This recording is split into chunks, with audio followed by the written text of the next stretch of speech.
across the shore in distant lands with dark stars overhead.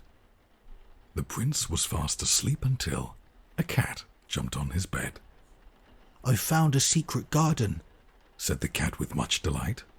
Excitedly they ran outside, explorers in the night. They walked through the golden garden gate. "Look at the pretty trees." They walked along the pretty pebble path. "Look at the colourful flowers." They walked past the fabulous flowing fountain. "Look at the dancing water. Look, look, look." But the prince didn't like the garden and started kicking down the trees. He dug up flowers, grabbed the hedges, and pulled off all the leaves. He ruined everything for fun. The cat watched on in fear. "What a mistake I made," the cat cried out. "I should never have brought him here."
When the rabbit came to visit, the prince said time to play.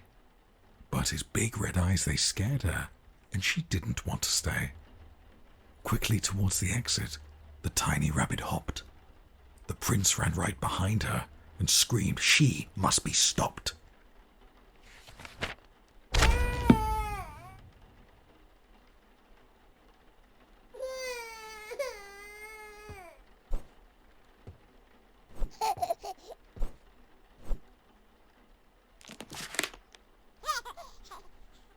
Through dark corridors he chased her. Hop, hop, hop. A relentless, futile flight. Hop, hop, hop. Round and round inside the palace, in and out of space and sight. Hop, hop, hop. The prince, he couldn't catch her. His heart was filled with wrath. The rabbit slipped right out the door and vanished down the path. The prince cried out, "I need new friends, more, now, another." "I'll bring you some, don't worry now," replied his loving, caring mother.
It was cold throughout the palace. The moon shone bright outside. The wind, it blew and blew. Oh no! The curtains flew open wide. The little prince was in his bed and couldn't get to sleep. So he called out for his mother, "Please go and find my sheep." "I'm thirsty," said the prince, so the sheep fetched a drink. "I'm dirty," said the prince, so the sheep changed his clothes. "I'm tired," said the prince. "Let me count you. 1, 2, 3. "Just one more thing," said the prince, "before I drift to sleep." He opened up his big red eyes and turned to face the sheep. "Come join me in my dreams. Stay forever in my head." Obediently, the sheep stepped forth, its mind consumed by dread.